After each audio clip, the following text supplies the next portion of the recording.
Muy buenas tardes, muchas gracias a todos los amigos que acompañan esta conferencia del profesor Manuel Omar Armas.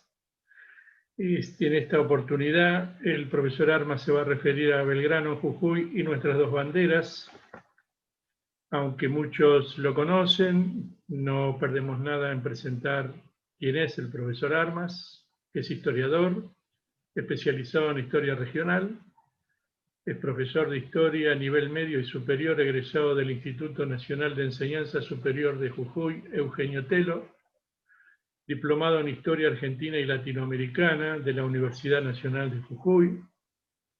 Es también integrante de las comisiones de revalorización y reparación histórica de la provincia de Jujuy, comisión del bicentenario del fallecimiento del general Manuel Belgrano. Presidente del Colegio de Profesores de Historia de Jujuy, integrante del Instituto de Estudios Históricos General Manuel Eduardo Arias e integrante del Instituto Belgraniano de Jujuy. Bueno, profesor, cuando usted quiera, comenzamos con su conferencia.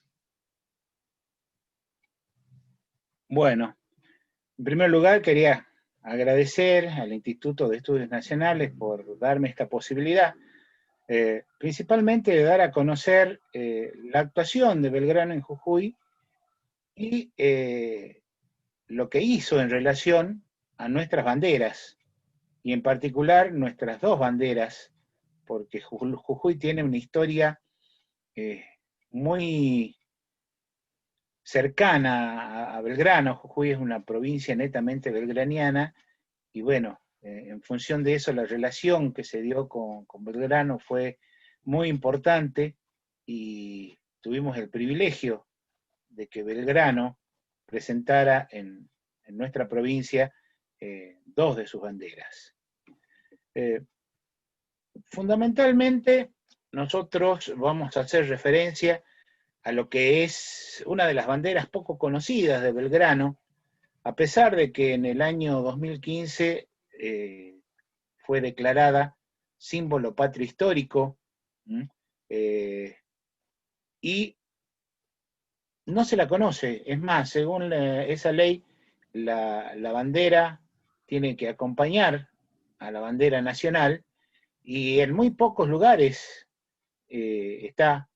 Uno de los primeros lugares donde se va a izar la bandera nacional de la libertad civil va a ser en el Monumento a la Bandera, en Rosario, y uno de los principales gestores de que se conozca esta bandera es mi amigo Miguel Carrillo Bascari. Entonces,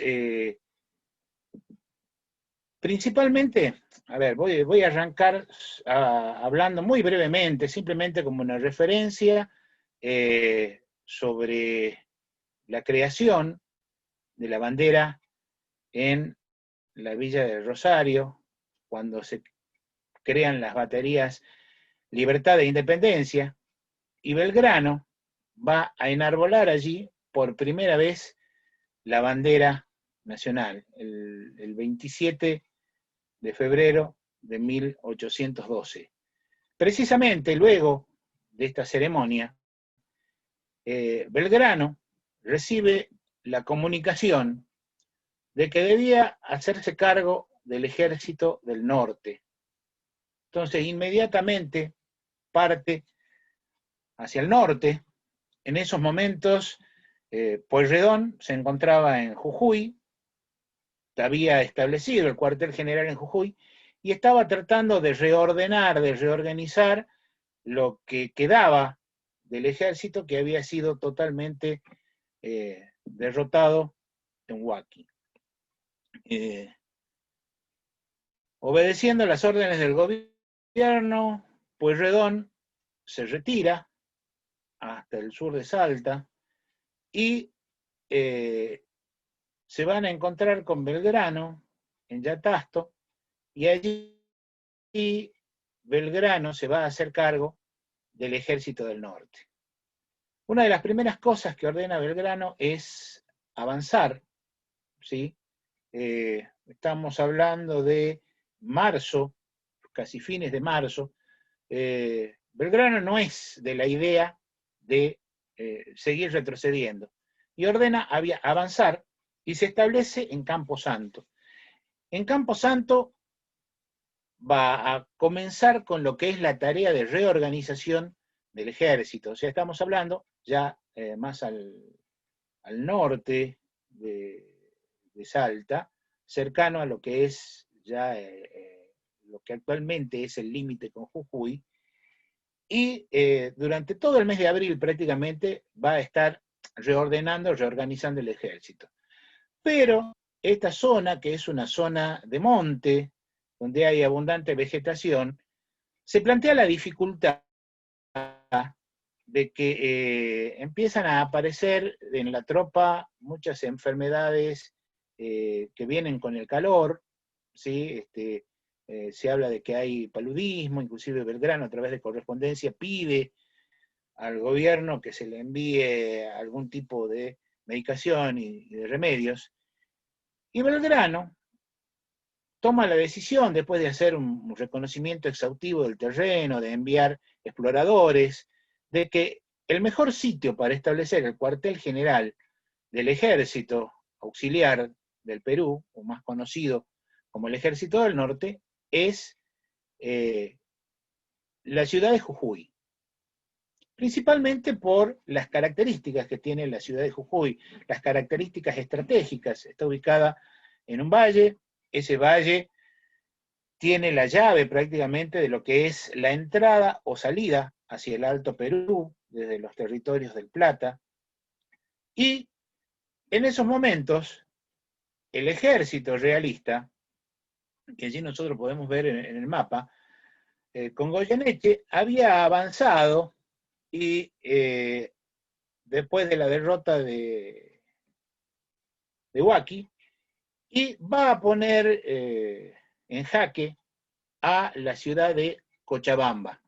La ciudad de Cochabamba era muy importante para Belgrano porque en la idea de Belgrano estaba reorganizar el ejército y apoyarse en todo lo que era la guerrilla cochabambina, ¿sí? Principalmente se va a cartear mucho con Esteban Arce y lo mantiene al tanto de lo que eran los movimientos realistas en toda esta zona. Entonces, en Jujuy, Belgrano se va a establecer y va a comenzar con todo lo que es la actividad de reorganización del ejército. Jujuy era un punto clave, fundamentalmente dentro de lo que era la economía colonial.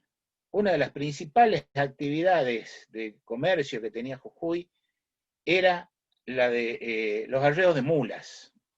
Había grandes cantidades de mulas que se llevaban a vender, inclusive desde la zona de Santa Fe, se llevaban para vender en las ferias, una de las ferias más importantes que se hace precisamente en el mes de marzo en Jujuy, eran las ferias de la Tablada, o las ferias de Pascua, y estamos hablando de cantidades importantes, hablamos de 1.000, 2.000 mulas, porque todas las mercancías que venían desde Buenos Aires y que se dirigían luego por el Alto Perú y llegaban hasta Lima, en ese eje comercial que había en la época colonial entre Buenos Aires y Lima, todas las mercancías podían ser trasladadas en carretas, en carros, hasta Jujuy.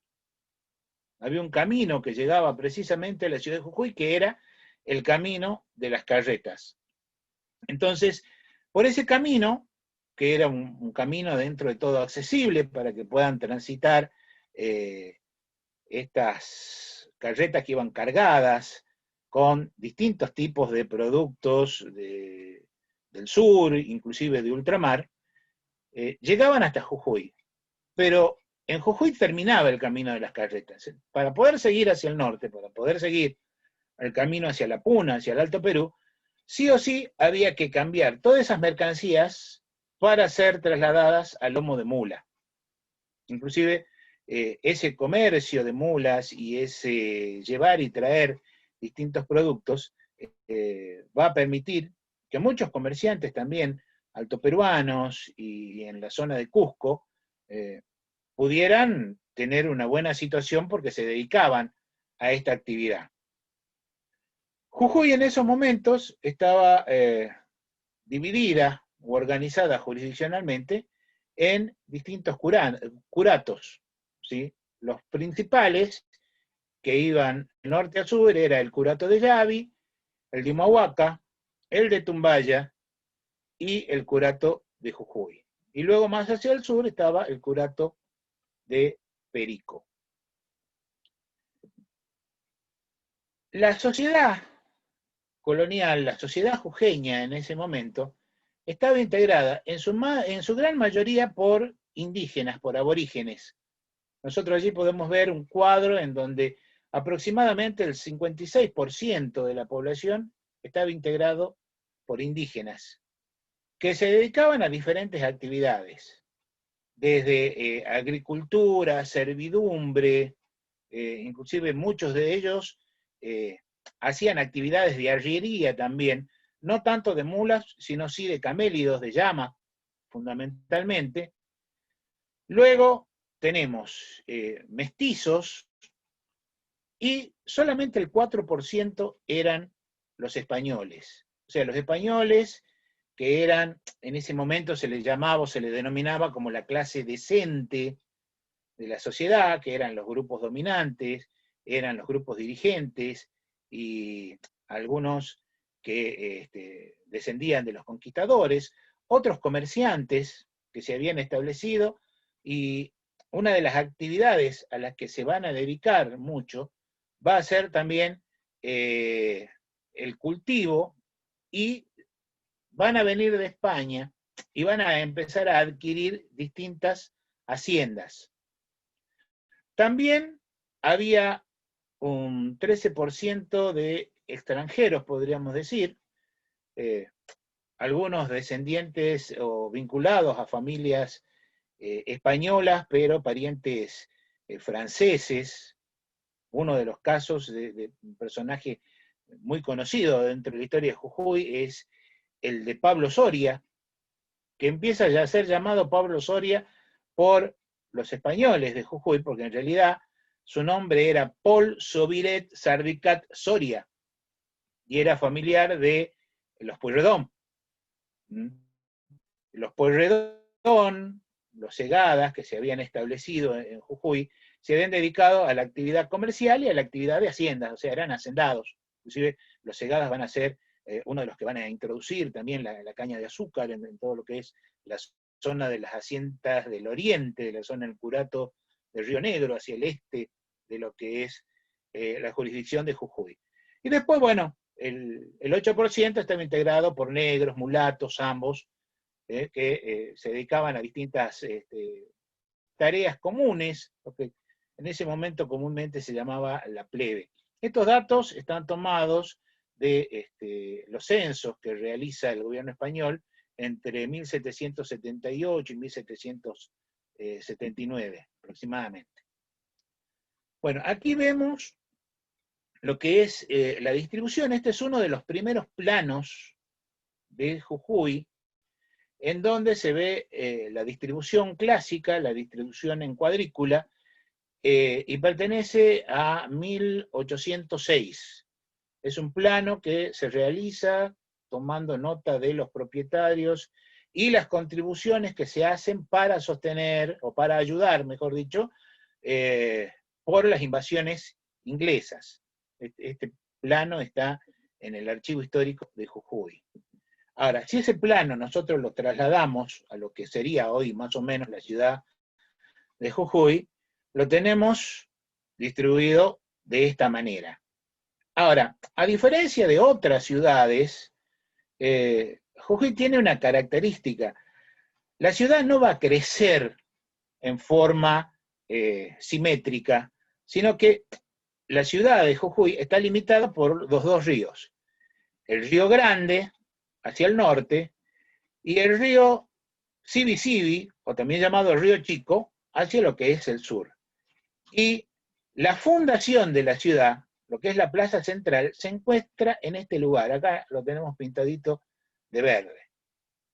sea, cuando se hace la ceremonia original de fundación por parte de Francisco de Argañarás y Murguía, lo que se va a fundar es este núcleo, ¿sí? Pero la ciudad comienza a extenderse más hacia lo que es el oeste, porque eran territorios más amplios e inclusive zonas que van a ser aptas para lo que era la labranza, algunas quintas que había dentro de la ciudad, entonces se van a ir extendiendo hacia esa zona. Cuando llega Belgrano a Jujuy, aproximadamente la población de la ciudad de Jujuy era de unos 1.800, 2.000 habitantes.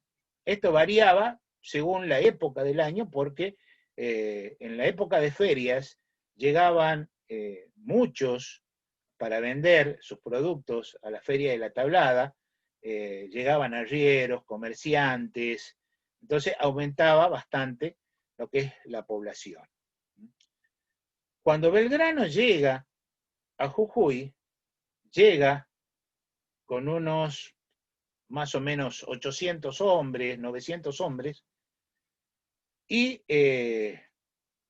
bueno, la ciudad va a ver que la población aumenta en gran cantidad. Inclusive hay algunos autores, Viviana Conti, dice que incluso la ciudad va a duplicar prácticamente la población, y bueno, a esa gente había que ubicarla en algún lugar.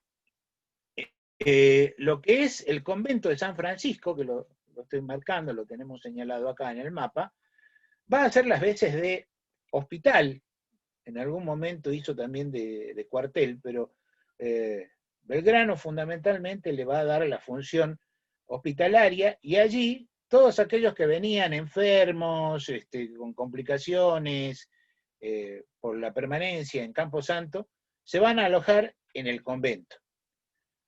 A los oficiales se los va a ubicar en la casa de algunas personalidades destacadas de ese momento, inclusive algunos integrantes del cabildo, comerciantes, hacendados destacados, siempre y cuando estuviesen dispuestos a aceptar a la oficialidad de Belgrano.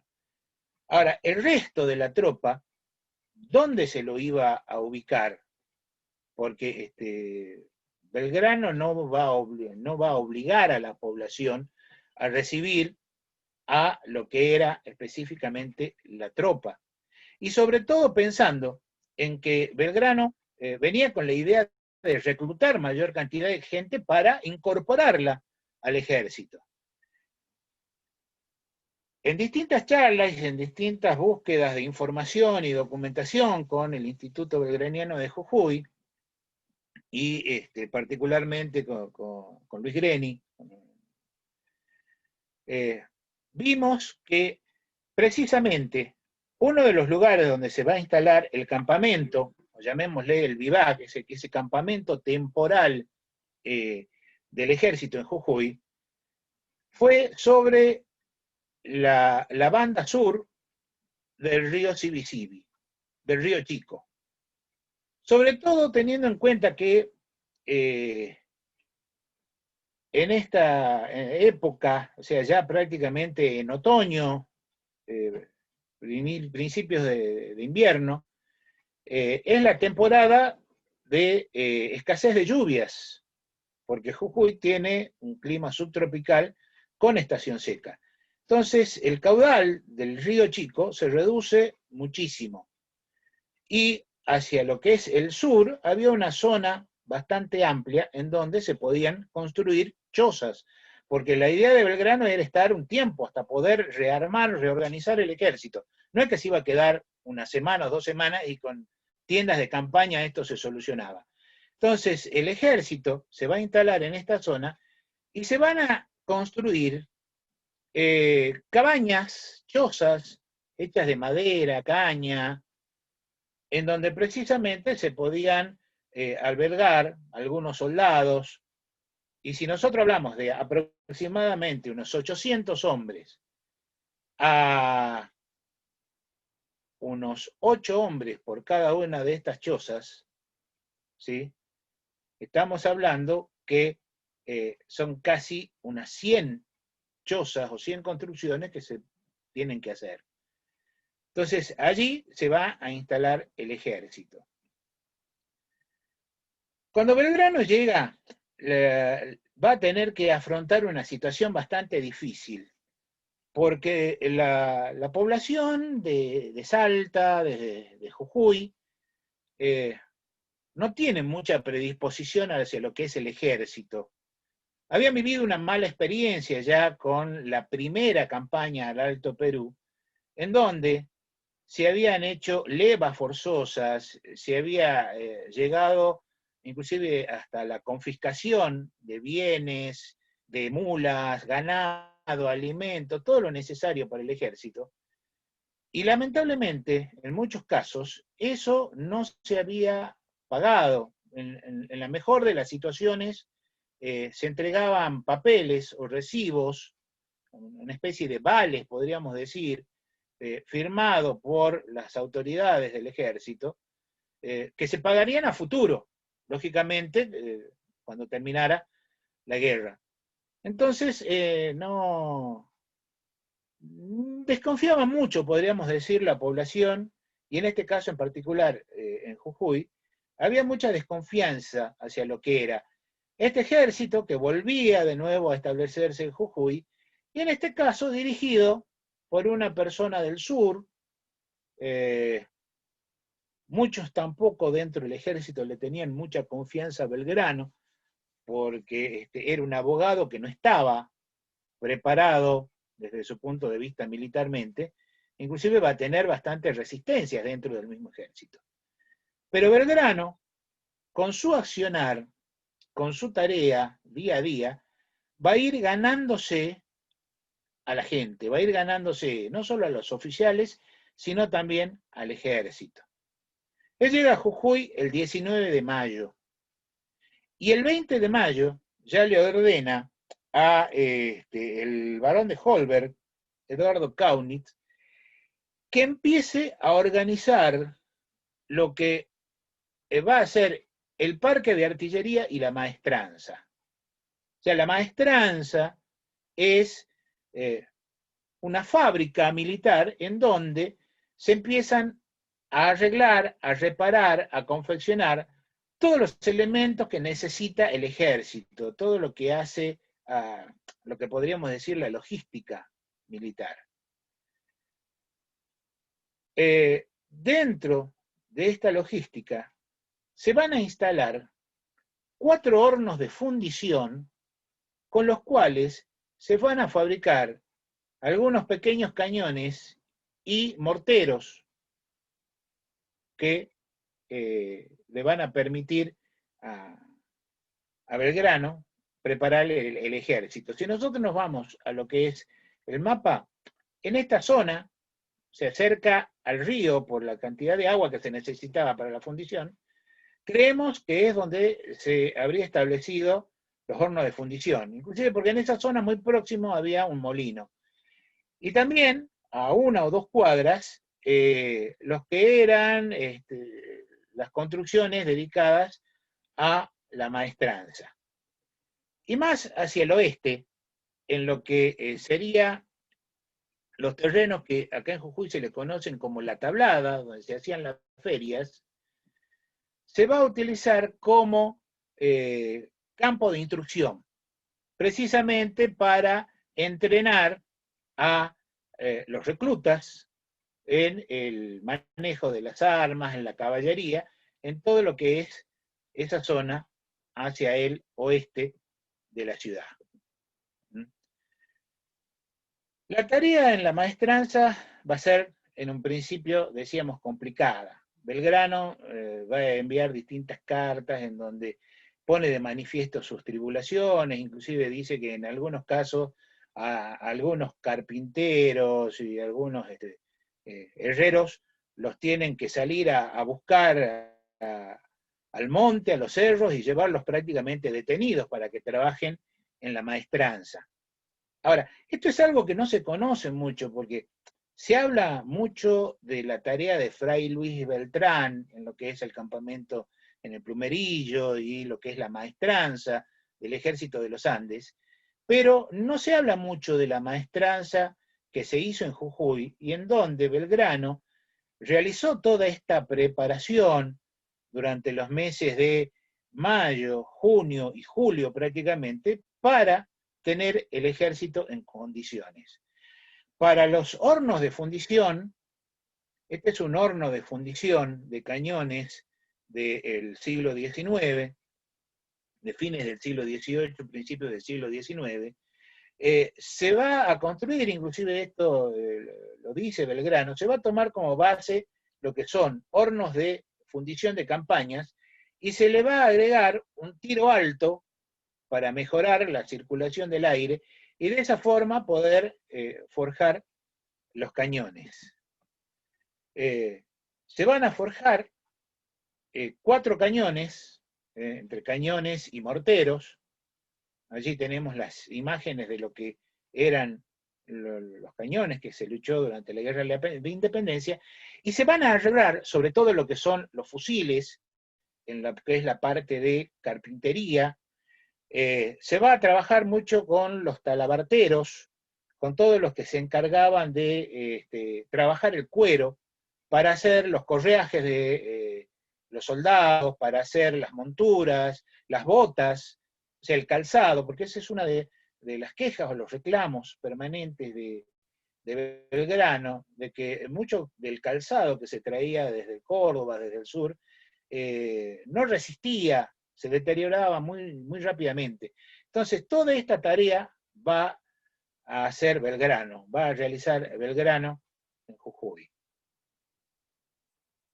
A la par de esto, va a comenzar el reclutamiento. Siguiendo lo que se establecía en el reglamento de reclutamiento, se va a hacer la convocatoria a jóvenes para incorporarse al ejército, y va a haber 2 centros de captación importantes, uno en Jujuy y otro en Humahuaca. Y el 14 de julio, Belgrano dicta un bando en donde, acá tenemos el documento de ese bando, en donde se hace la convocatoria a jóvenes, fundamentalmente, entre 14, 15 y 25 años, para incorporarse al ejército.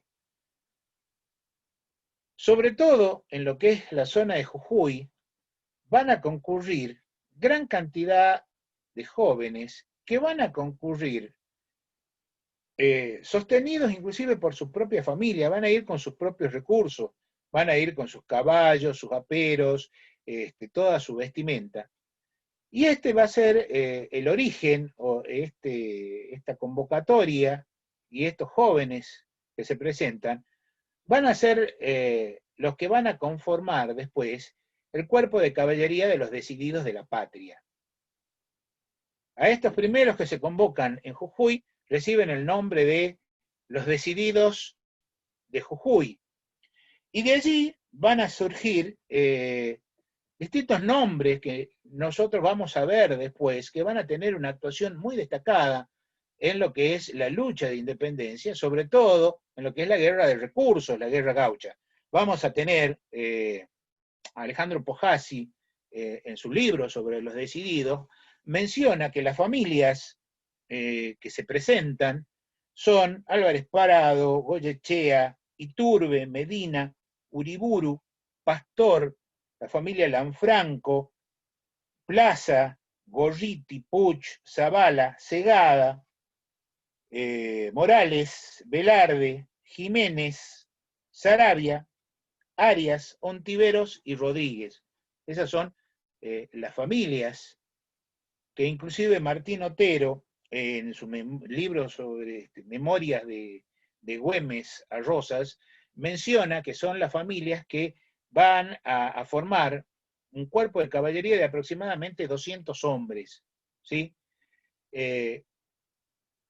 Estos decididos, que después con el éxodo se van a sumar, decididos de Salta y en Tucumán, decididos de Tucumán, van a conformar el cuerpo de patriotas decididos o decididos de la patria, que con el tiempo, después cuando se incorporan directamente ya al Ejército del Norte, van a ser los dragones de la patria, cuerpo de caballería, y que tenía este uniforme. Y una de las principales características que tenía es que luchaba con lanza.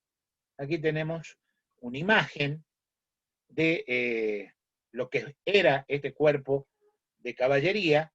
Esta foto pertenece a lo que es la filmación de la película Nace la Libertad, que se filma en 1949, acá en Jujuy, y es una de las pocas películas que tiene como centro del relato precisamente el éxodo jujeño.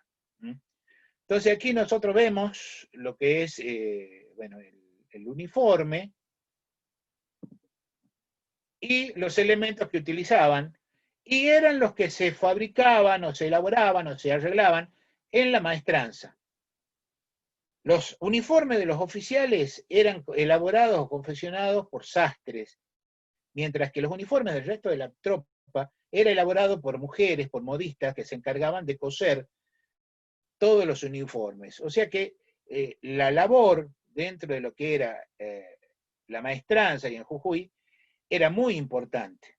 O sea, el arreglo de los fusiles, las lanzas que se hacían, ¿sí?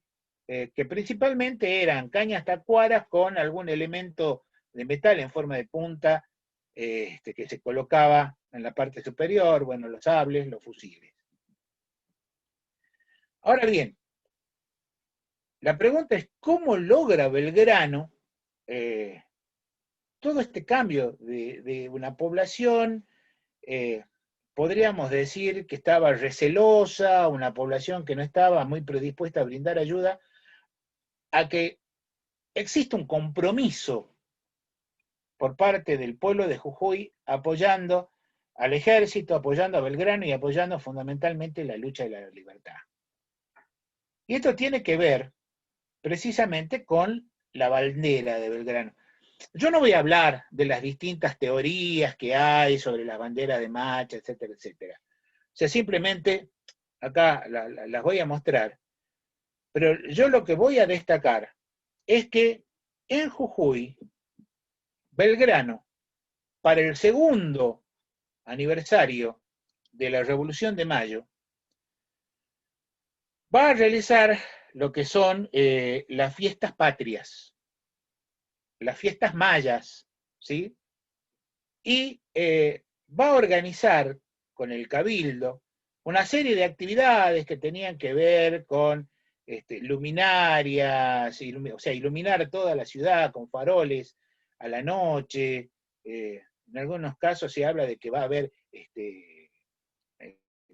especie de concursos de doma. Y el día 25 de mayo, el barón de Holberg va a salir desde la residencia de Belgrano, trasladando, acompañado por una escolta, una bandera. Y aquí es donde Belgrano va a realizar lo que yo considero que es un verdadero acto revolucionario. Luis Greni siempre dice es el primer acto de soberanía que realiza Belgrano. ¿Por qué? Porque hasta ese momento el único estandarte que entraba a la iglesia, en este caso la iglesia matriz de Jujuy, era el estandarte real para las ocasiones festivas. Y en este caso, Belgrano va a ingresar con una bandera que no es la bandera del rey, o sea, ahí marca el quiebre, la ruptura con la monarquía, y no solo la ingresa, sino que con el apoyo del canónigo Juan Ignacio Gorriti, el canónigo la va a bendecir a esa bandera. Nosotros estamos viendo en la diapositiva el cuadro de Luis de Servi, que pinta en 1912 para lo que es el centenario, el primer centenario de la Revolución de Mayo y del éxodo jujeño. y está ubicado en la iglesia catedral. Entonces, allí es donde Belgrano se la muestra al pueblo, les hace ver, como él lo dice en muchos de sus discursos, que la tarea que estaban haciendo era precisamente la tarea de Dios, que Dios veía con buenos ojos esta tarea de la revolución, y a partir de allí se la muestra al pueblo, y en la ceremonia de juramento, en donde es el ejército el que tendría que jurar la bandera, no solo la jura el ejército, sino también que la va a jurar de manera espontánea el pueblo jujeño. Y ahí es donde nosotros vemos el cambio. El pueblo jujeño que se compromete precisamente con Belgrano y con la bandera, en esa expresión de libertad y en una expresión, bueno, recordemos, Belgrano era abogado, de lo que Belgrano llamaba la regeneración civil, que vamos a ver un poco más adelante. Ahora, bueno, los invito a ver un fragmento de lo emotivo que fue esa ceremonia de la bendición y jura de la bandera.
Señor Jesucristo, de quien la Iglesia es hombre ejército ordenado, bendice esta bandera, para que todos los que militan bajo su sombra puedan verse libres de los enemigos visibles e invisibles, y luego de esta victoria merezcan el cielo.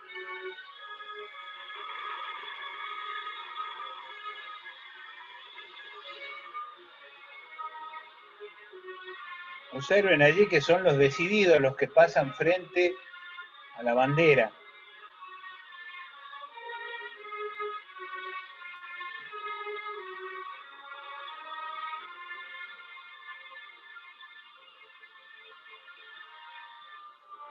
En él, por primera vez, veis en mi mano la bandera nacional.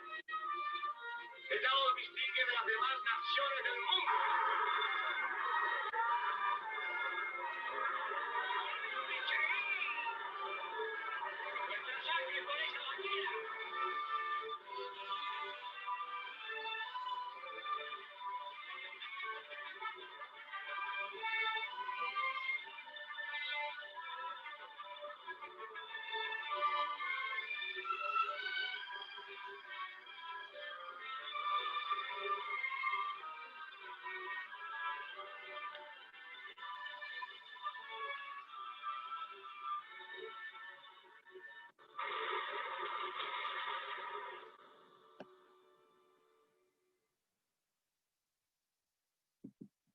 Bueno, yo les tengo que confesar que cada vez que veo estas imágenes me emociono muchísimo porque me pongo en esa situación y ver el compromiso que logra Belgrano con el pueblo de Jujuy es realmente impresionante.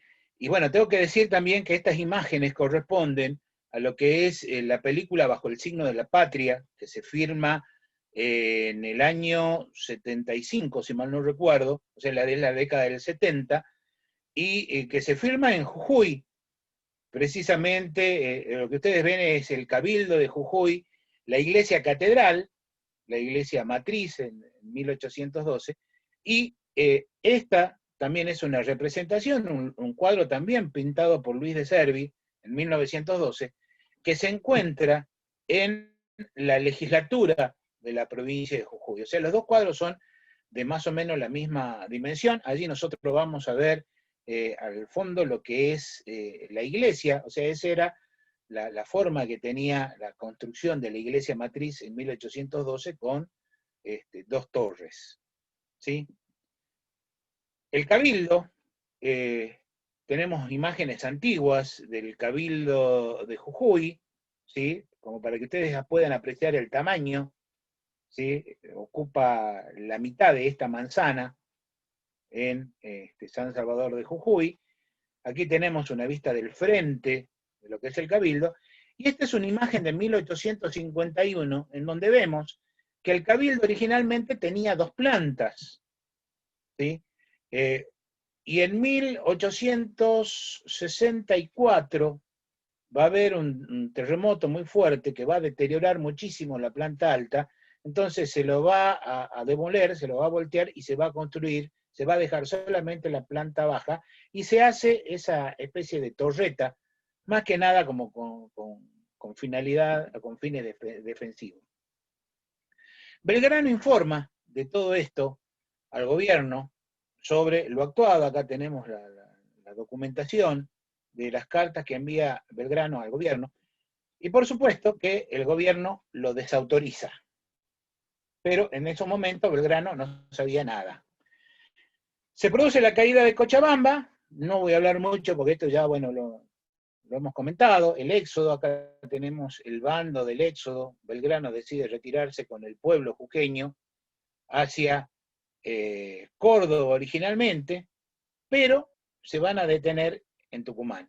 Ahora, Belgrano, estando en Jujuy, recibe una comunicación de Rivadavia, en donde le dice que, bueno, desautoriza totalmente lo que hace con la bandera, lo recrimina muy duramente, y allí Belgrano dice que, bueno, que la va a guardar la bandera, que la va a esconder, inclusive que si es necesario, la va a deshacer, y que si la gente pregunta dónde está la bandera, él va a decir que la está guardando para una victoria importante, pero como eso era algo que estaba muy alejado, bueno, era algo muy lejano en el tiempo, la gente se iba a olvidar de la bandera. O sea, eso es lo que le contesta a Rivadavia. No estaba en los planes de nadie, se da la batalla de Tucumán, ¿sí? Y en lo que ya 1813 empieza a funcionar la asamblea del año 13, cuando Belgrano se está dirigiendo hacia el norte, precisamente para perseguir a Pío Tristán, cuando está en el río Pasaje, recibe la comunicación de que hay que jurar fidelidad a la asamblea del año 13. Allí nuevamente vuelve a mostrar la bandera, va a estar presente en esa jura de fidelidad a la asamblea del año 13 en el río Pasaje. Y en una ceremonia muy emotiva, frente a la tropa, con su espada, va a formar una cruz con el asta de la bandera, y cada uno de los soldados va a pasar y va a besar la bandera. Ahora, por ahí la pregunta es, ¿cuál es la bandera que muestra Belgrano? Por las recriminaciones que le hace el ejército, que le hace Rivadavia, que le hace el gobierno, y bueno, indudablemente él opta por mencionar o nombrar a la bandera como bandera del ejército. Pero ¿será la misma, no será la misma que se bendijo y se juró en Jujuy? Porque allí Belgrano la presentó como bandera nacional, la bandera que nos distingue del resto de las naciones. Bueno, y esa bandera es la que va a estar presente en la batalla de Salta. en la victoria de Salta. Luego de esta victoria, Belgrano vuelve a Jujuy y empieza nuevamente, se reorganiza toda la maestranza, vuelve a preparar nuevamente el ejército, y bueno, se acerca el tercer aniversario de la Revolución de Mayo. El teniente de gobernador, en ese momento Pico, le pide a Belgrano que le facilite la bandera del ejército para la celebración del 25 de mayo, y Belgrano le dice que sí, que no va a haber ningún inconveniente, pero Belgrano le tiene reservada una sorpresa al pueblo de Jujuy. Ese 25 de mayo de 1813, presenta al pueblo de Jujuy y la hace bendecir también en la iglesia matriz, hoy iglesia catedral, lo que es la bandera nacional de nuestra libertad civil. Una bandera confeccionada sobre un raso blanco pintado, lo que es el escudo, las armas de la soberana asamblea del año 13. Aquí estamos viendo un fotomontaje elaborado por quien es presidente del Instituto Belgraniano de Jujuy, Joaquín Carrillo, en donde, bueno, con imágenes actuales hay una recreación precisamente del Cabildo, por eso les mostraba el Cabildo como era originalmente con 2 plantas, y en donde vemos en los balcones del Cabildo precisamente las 2 banderas, la bandera del ejército y la bandera nacional de la libertad civil. Bandera que el 29 de abril de 2015 fue declarada por el Congreso de la Nación símbolo patrio histórico. Y esta es la representación de la bandera elaborada por Gregory, ¿sí?, quien hizo el patrón precisamente en función del cual esta bandera, ¿sí?, debe realizarse y es la que debe acompañar a la bandera de la libertad civil. Yo, en todo lo que es esta explicación, lo sigo mucho a Miguel Carrillo, quien es un historiador, vexilólogo que precisamente ha contribuido muchísimo, no solo a la divulgación, sino que nos ha facilitado material a los profesores, a los docentes, para que esto que yo les voy a mostrar, lo mostremos en las escuelas, para que sepan, ¿sí?, qué es y qué representa a la bandera de la libertad civil. La bandera de la libertad civil representa el Estado de Derecho, representa las leyes, la organización que tiene que tener un Estado, en donde tiene que haber una vigencia de la igualdad social, tiene que haber un ejercicio pleno de las libertades civiles, las libertades cívicas, lo que hoy nosotros llamamos los derechos humanos. Porque precisamente uno de los fines del Estado es el de alcanzar el bien común. Nosotros lo tenemos en nuestra Constitución Nacional. Y en definitiva, todos estos elementos son los que conforman el Ideario de Mayo de 1810. Y esto es lo que Belgrano hablaba en muchos de sus escritos, de lo que es la regeneración civil. ¿Qué característica tiene la bandera de la libertad civil? Es una bandera histórica. ¿Por qué? Porque es la única bandera belgraniana netamente probada y más antigua que tiene el país. Es oficial porque hay una donación, hay toda una estructura legal que acompaña a esta bandera, y el mismo Belgrano le da el carácter de bandera nacional. Es civil, o sea, no es una bandera de guerra, no es una bandera que ha estado o ha participado en combates, no es una bandera del ejército, sino que es una bandera que representa precisamente a la civilidad.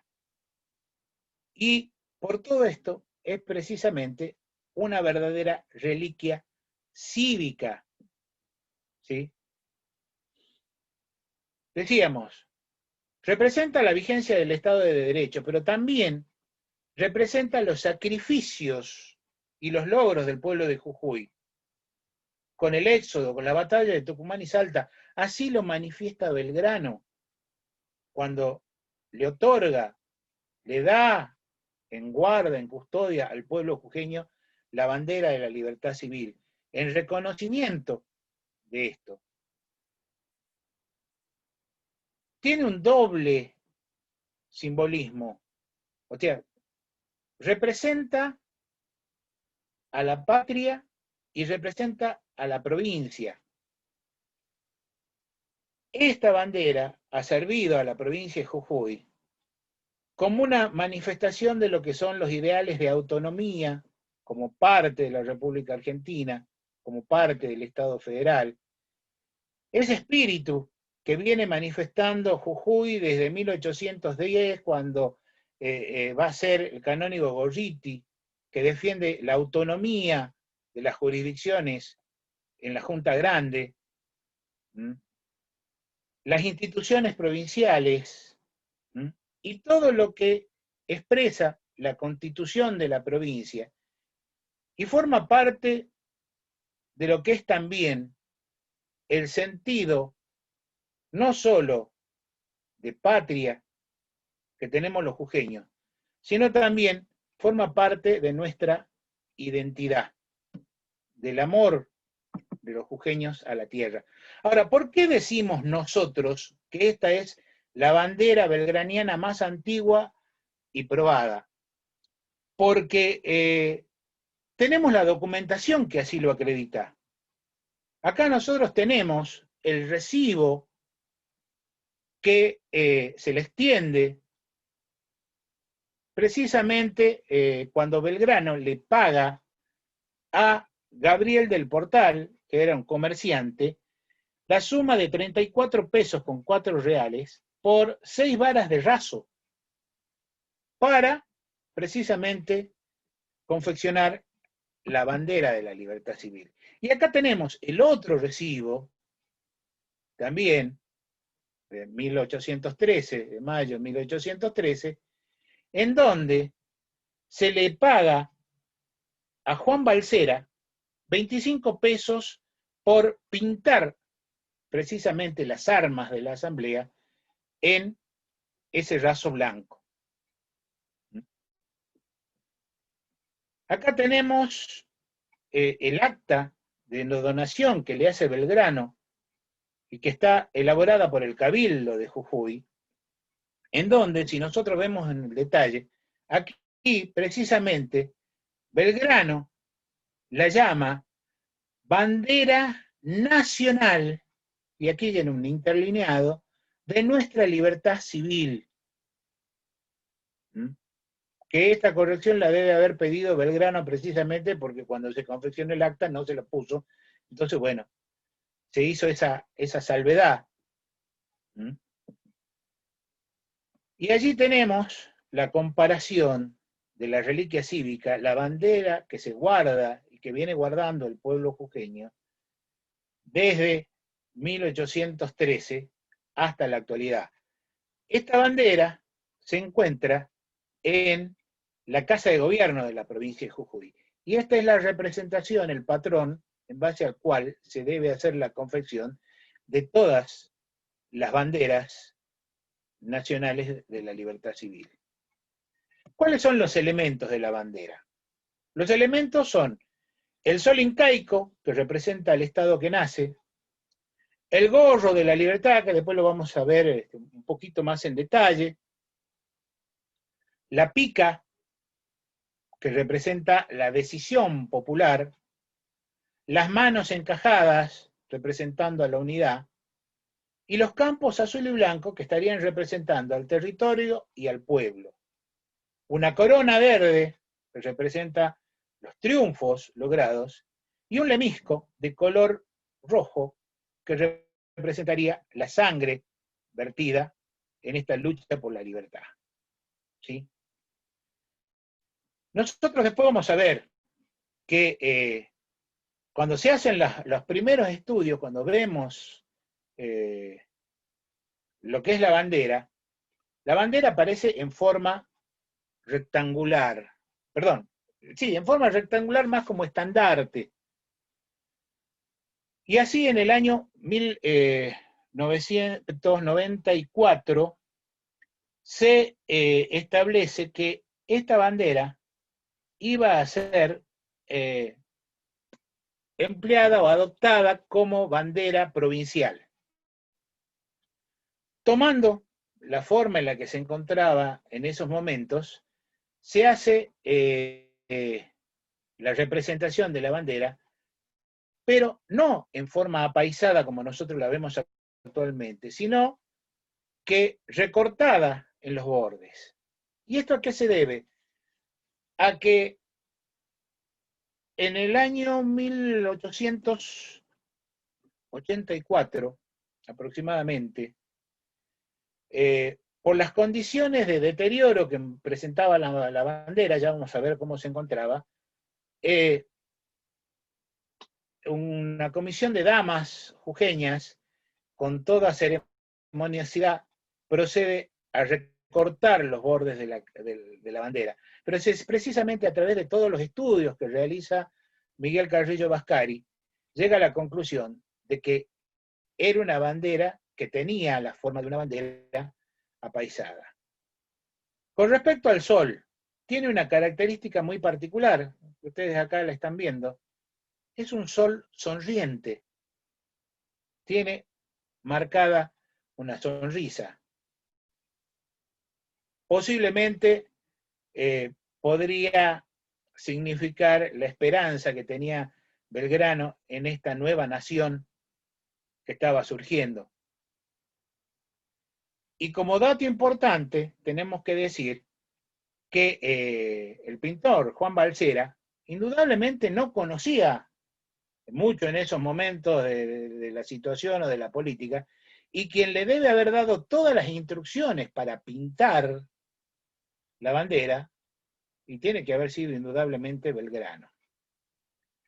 Acá tenemos el gorro, que por lo general se dice, bueno, es el gorro frigio, representa la libertad que viene desde la tradición francesa, cuando en realidad, si nosotros lo observamos detalladamente, parece más un gorro de manga, que es un gorro que se utilizaba en toda la zona del norte del altiplano, y que tiene una característica particular. Tiene una borla, ahí ustedes la ven señalada con una flecha, y que sería una representación de la mascapaicha o mascaipacha, que era la representación de la soberanía del Inca, del poder del Inca. Y acá vemos cómo Belgrano va conjugando dos elementos, el sol incaico y la máscara que representa la autoridad del Inca.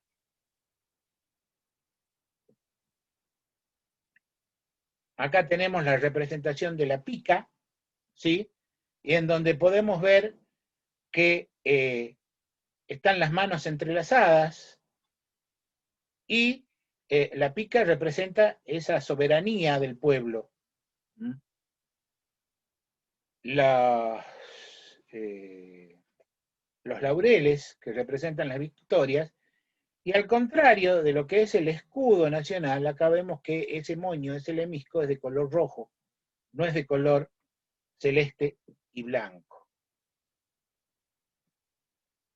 Acá tenemos una línea de tiempo que representa los distintos momentos de la bandera desde 1813 hasta el 2018.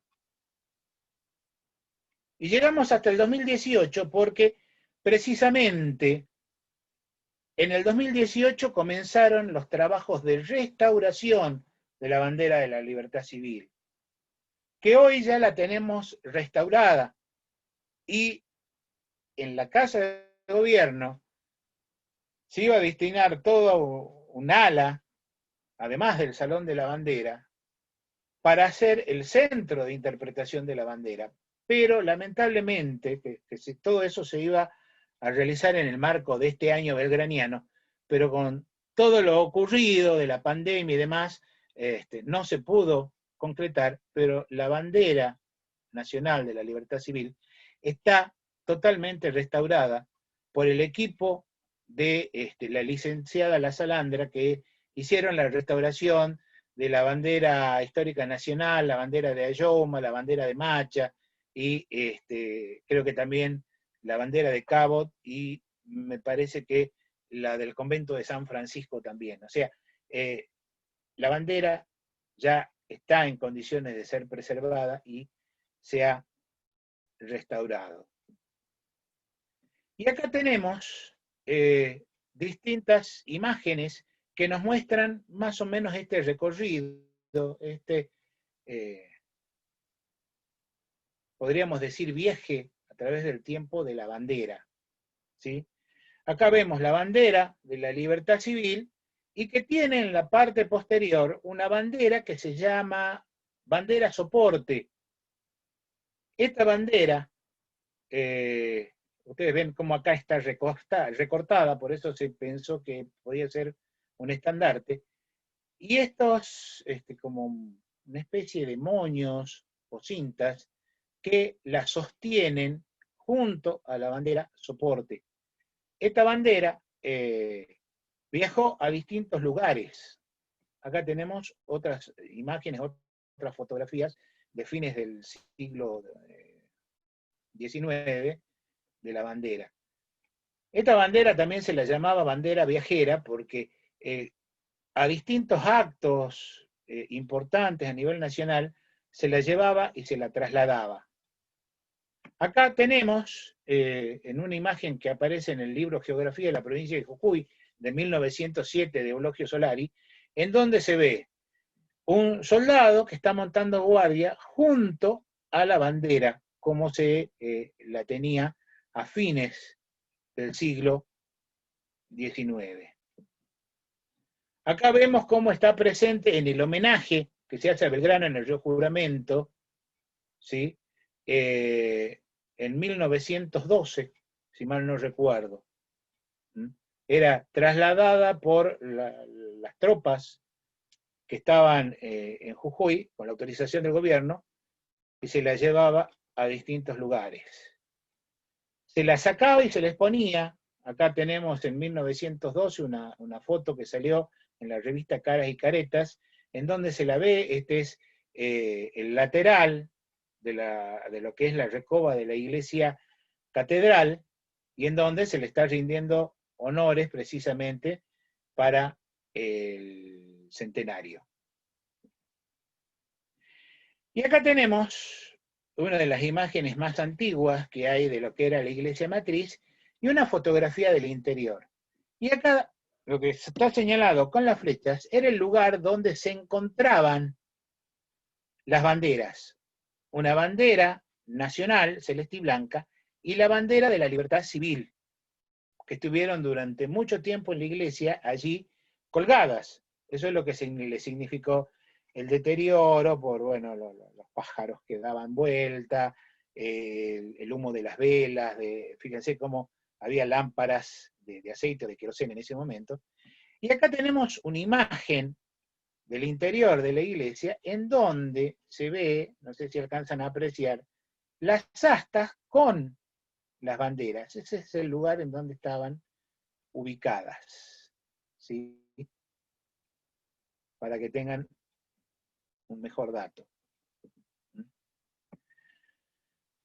La bandera va a asistir a la colocación de la piedra fundamental del monumento a la bandera en Rosario, ¿sí? Se la va a mostrar, se la va a pasear en una carroza, y para su mayor protección se le va a donar precisamente en Rosario un marco para que pueda ser protegida, para que pueda ser guardada. Y esta imagen es una imagen de la legislatura de la provincia de Jujuy, en donde se puede observar la bandera en el marco que le obsequiaron, y en la parte superior el escudo que también manda a pintar Belgrano para que sea colocado en la escuela de Jujuy, que era una de las 4 escuelas que él había donado con los premios por su victoria en las batallas. Esta es la iglesia catedral, la iglesia matriz, la Recoba, y vemos cómo se la sacaba también para que la pueda ver el público, ¿sí? Y se la trasladaba de un lugar a otro, ¿sí? Todas estas imágenes son de fines del siglo XIX y principios del siglo XX. Esta imagen muestra una pequeña que es Catalina Pérez Viallo, alumna del colegio de Nuestra Señora del Huerto, que se saca una foto con la bandera, una de las últimas veces que estaba, digamos, sin que se la resguarde, es una de las pocas veces que estaba resguardada, y esta imagen pertenece, la original, a una amiga, compañera mía de la escuela secundaria, que es Claudia León. Ella en este momento está residiendo en Estados Unidos, y bueno, hace unos años publicó esa foto, me la facilitó, y bueno, y a partir de allí empezó a ser replicada, porque uno de sus tatarabuelos era de la familia Viallo, ¿sí? Y tenían una casa de fotografía que se llamaba precisamente Fotografía del Etna, ¿sí? La casa de Francisco Viallo en Jujuy, ¿sí? Acá tenemos una imagen de cuando se la lleva a Tucumán en 1906.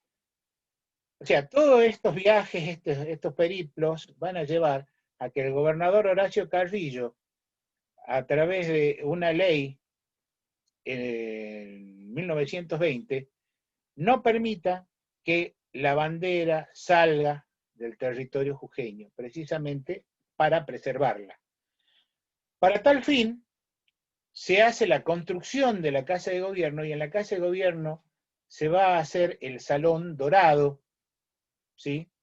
Y en ese Salón Dorado se la va a colocar a la bandera. Esta imagen es una de las primeras del Salón Dorado en 1927, con motivo de hacerse un congreso de historiadores en la provincia de Jujuy. La bandera va a estar en la Casa de Gobierno hasta la década del 50, 1957, más precisamente, en donde se produce un incendio en el tercer piso de la Casa de Gobierno, y para evitar precisamente de que se deteriorara, fue sacada del Salón Dorado y se la trasladó a la legislatura, y algunos dicen que se la trasladó al Cabildo, y cuando se logró reconstruir todos los daños de la Casa de Gobierno y demás, se traslada, se hace toda una ceremonia cívica en donde la bandera es trasladada nuevamente a la Casa de Gobierno. Ahora, ¿por qué Belgrano le da esta bandera al pueblo jujeño? Precisamente porque ya Belgrano ve el compromiso del pueblo jujeño. Y si nosotros vemos que después de 15 años de guerra, Jujuy va a tener múltiples consecuencias de esta guerra, de esta lucha de independencia. Va a haber un descenso de la población por muerte, por emigración. No fue uno solo. Fueron 3 éxodos documentados y otros posibles éxodos más con cada invasión realista en donde se abandonaba la ciudad. La población joven, la que era más activa, la fuerza laboral, se incorporaba al ejército o formaba parte de la lucha en la guerra gaucha. Va a haber en lo económico una interrupción del comercio. Esto va a generar aumento en los precios, carestía de alimentos, escasez de animales, imposición de contribuciones, empréstitos, contribuciones forzosas a la población, destrucción de bienes, porque los realistas muchas veces cuando llegaban y se encontraban de que no había recursos, quedaban encerrados en la ciudad, destruían las casas, las viviendas. Los territorios de la ciudad y el campo van a ser ocupados por el ejército. Todos estos saqueos, toda esta violencia de la guerra va a generar consecuencias dentro de lo que era la vida cotidiana. Se van a romper todos los vínculos sociales en relaciones familiares, vecinales, enfrentamientos por aquellos que mantenían la fidelidad al rey y aquellos que luchaban por la causa de la independencia. Y va a haber toda una militarización de la sociedad. Todo esto es lo que va a sufrir el pueblo de Jujuy, y es uno de los motivos por los cuales precisamente Belgrano le da al pueblo de Jujuy la bandera nacional de la libertad civil. Y ya para cerrar, para finalizar, una pequeña perlita, podríamos decir. En Jujuy tenemos además otra bandera que también dataría del año 1813, que es la llamada bandera de la Puna, o la bandera de Estopiñán, que se encuentra en el Museo Histórico Provincial, y de la cual estamos tratando de recabar datos, de obtener información, porque según una primera aproximación que hizo el equipo de la licenciada La Salandra, el paño de esta bandera sería el mismo que el de las banderas de Macha, las banderas de Ayohuma. Precisamente lo que se dice es que Estopiñán logra recuperar esta bandera, que muy posiblemente haya sido de alguna de las divisiones del ejército, y él la va a llevar y la va a tener en Abrapampa, y para distintos actos o desfiles se las mostraba, hasta que la familia de Estopiñán la va a entregar al gobierno de la provincia, y hoy se encuentra en el Museo Histórico Provincial. Esto, muy apretadamente, es lo que nosotros podemos decir del pueblo de Jujuy, de Belgrano, y sus dos banderas, nuestras dos banderas, que no son solamente de Jujuy, sino que son de la nación, que nos pertenecen a todos, pero que indudablemente el pueblo jujeño las siente muy propias y forman parte de la identidad de los jujeños. Muchas gracias. Muchas gracias a usted, profesor. Ahora voy a habilitar los micrófonos para que los amigos puedan preguntar, conversar, saludar, lo que quieran. Y ya ahora pueden habilitar, el que quiere preguntar algo puede habilitar su micrófono y hacerlo, o levantar la mano y lo habilitamos para que puedan preguntar.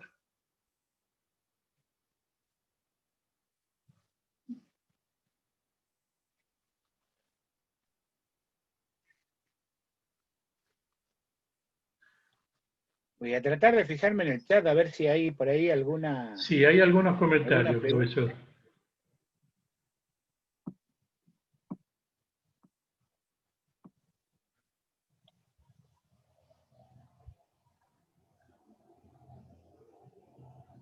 Como siempre hay muchos saludos, agradecimientos, felicitaciones.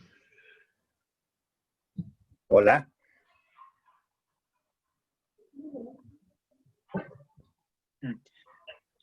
Sí, no sé quién estaba queriendo preguntar algo. Raúl Solano, profesor. ¿Qué tal, Raúl? ¿Cómo estás? Sí, por favor, profesor, quisiera que me repita en qué lugar se encuentra la bandera de la Puna y lo que dijo de Abrapampa, que no lo pudo escuchar bien. En el Museo Gracias. Histórico Provincial, que durante mucho tiempo estuvo en Abrapampa, y los descendientes de Estopiñán son los que la entregan al gobierno de la provincia. En estos momentos, esa bandera, así en esa urna, se encuentra en el Museo Histórico Provincial. Gracias, profesor. Excelente su disertación. Bueno, muchas gracias. Acá me pregunta, a ver, Sebastián Franco dice que tiene entendido que la bandera blanca es la que utilizan los aborígenes, que no era de un formato rectangular, sino cuadrado, y que se la ve en festejos aborígenes. Bueno, hasta donde yo tengo entendido, los aborígenes no utilizaban la bandera como tal, sino que las banderas son traídas precisamente de una tradición cultural europea. Sí, bueno, en la actualidad ha habido una profusión de banderas de distintas comunidades aborígenes, que en muchos casos quieren mostrar o significar o simbolizar algún aspecto cultural, pero bueno, depende muchas veces de el simbolismo que se le haga, porque por lo que yo tengo entendido no hay banderas que podamos considerar como ancestrales, son todas banderas que se han ido elaborando a partir de distintas tradiciones, distintas creencias culturales durante el siglo XX, ¿sí? Para, bueno, demostrar una identidad aborigen en sus distintas expresiones, ¿sí? Hay una pregunta de Rosana Charif Tucumán. Si usted comentó o puede comentar sobre, perdón, me parece que no es de Charif, es de Jujuy. Si hizo referencia al proyectado monumento a la bandera en Jujuy. Entiendo que la bandera de la libertad civil. Sí, bueno, en realidad a principios del siglo XX se hacen distintos proyectos para buscar un lugar, hacer una especie de monumento a la bandera de la libertad civil. Pero el gobierno decide que en un proyecto integral directamente lo que se va a hacer es construir la Casa de Gobierno, y en la Casa de Gobierno, en el Salón Dorado, o sea, se va a hacer un salón en lo que es la planta alta del frente de la Casa de Gobierno, pues en realidad la Casa de Gobierno tiene 3 pisos, pero en el frente y en las 2 salas tiene una planta baja y una planta alta, que son las que se observan dentro de la fachada. El tercer piso está dentro de lo que son los altos ya, en lo que, a ver, llamaríamos como la parte del techo. Allí se decide que se va a colocar la bandera, ¿sí? Y en donde, cuando se hace el traslado, la inauguración, porque la Casa de Gobierno se va a ir construyendo en distintas etapas, se la coloca allí. Después, no hay otro proyecto para trasladarla o llevarla a la bandera. Lógicamente va a depender un poco de la voluntad política de quien esté en el gobierno, pero la propuesta y el proyecto que se había trabajado y que se ha estado haciendo es en la planta alta de Casa de Gobierno, al lado precisamente donde está el Salón Dorado, donde estuvo hasta ahora la bandera, que eso lo ha trabajado el gobierno de la provincia con la Dirección de Patrimonio y también la Comisión de Reparación Histórica. Se hace un centro de interpretación de la bandera de la libertad civil, en donde va a haber información, donde van a haber datos, se va a haber guiados, y para preservar precisamente la bandera por el tema de las vibraciones, temperatura, humedad, la luz, se ha colocado una réplica de la bandera de la Libertad Civil, una réplica exacta, tamaño natural, y la bandera va a estar preservada con todas esas condiciones en la misma Casa de Gobierno, pero en el centro de interpretación. El amigo Oscar de Mar del Plata había levantado la mano, creo que para hacer una pregunta. La pregunta mía, si la escuchan, es sobre la bandera de Macha. Bueno, con respecto a la bandera de Macha, es una de las banderas que se encontró precisamente en esa localidad. En realidad son dos, ¿sí? En la iglesia en la capilla de Titiri, se van a encontrar en el siglo XIX, en la segunda mitad del siglo XIX, se van a encontrar dos banderas. Estas dos banderas tienen la particularidad que son una, la distribución de colores tradicional, celeste, blanco y celeste, y la otra tiene los colores invertidos, color blanco, celeste y blanco, ¿sí? Está la discusión con argumentos a favor, con argumentos en contra, de que hay, de cuál es la bandera original, entre comillas, que creó Belgrano, que hizo jurar y bendecir en Jujuy. Tucumán ha adoptado como bandera provincial la bandera de Macha, porque el historiador Mendía, si mal no recuerdo, plantea que la bandera de Macha estuvo, Belgrano la tuvo en Tucumán, entonces por ese motivo está en Tucumán. Pero, a ver, no podemos hoy asegurar cuál es la bandera o cuál no. Desde mi perspectiva particular, la bandera de Macha y la bandera que está porque la celeste y blanca se la envía al gobierno boliviano, al gobierno argentino, y está en el Museo Histórico Nacional, se la conoce como bandera de Ayohuma. Para mí, ambas banderas son banderas del ejército, que utilizaban distintas divisiones del ejército. Es más, si no me equivoco, puedo estar errado, pero Luis Giannicelli creo que decía que la bandera blanca y celeste podría haber sido de una de las divisiones de Pardos y Moreno, ¿sí? Pero en la actualidad no podemos asegurar, precisamente porque hay una falta de documentación. El Instituto Belgraniano sostiene que la bandera que hizo Belgrano en el Paraná es la blanca y celeste, basándose precisamente en lo que en lo que es la pintura de Carbonnier, que Belgrano se hace en Londres, y con toda una serie de fundamentos de por qué esta sería la bandera que se crea en Paraná. Por eso, nosotros lo que decimos es que de todas las otras banderas, puede haber una duda razonable con respecto a sus características o su origen, pero la bandera belgraniana más antigua, probada, es la bandera de la Libertad Civil que se encuentra en Jujuy. O sea, tenemos todos los elementos, todos los datos, y es bueno lo que yo he tratado de mostrarles, para fundamentar esta aseveración. Miguel, levantado la mano, el señor Miguel Carrillo.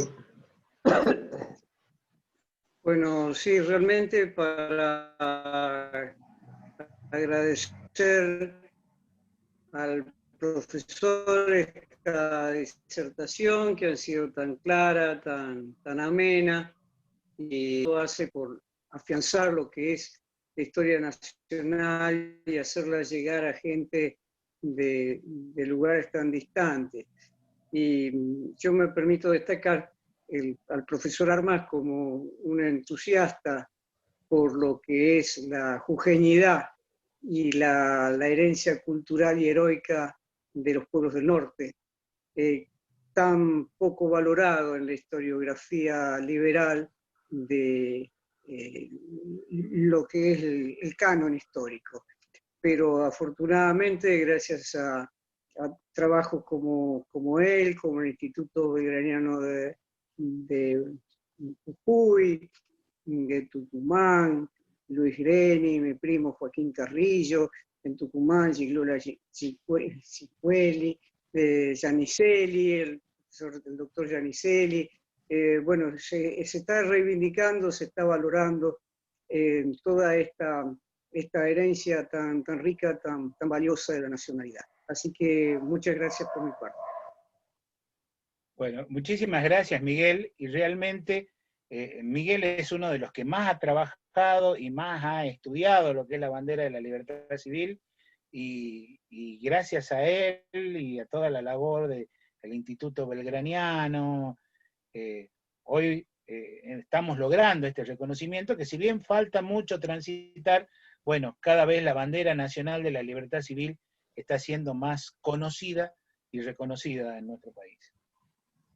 Bueno, agradezco tus palabras, Manuel, y realmente cuando allá, creo que fue el año 1994, presenté el proyecto de que fuera la bandera local, la bandera provincial, esta de la libertad civil. Todavía no había comprendido el enorme significado que tiene como símbolo nacional.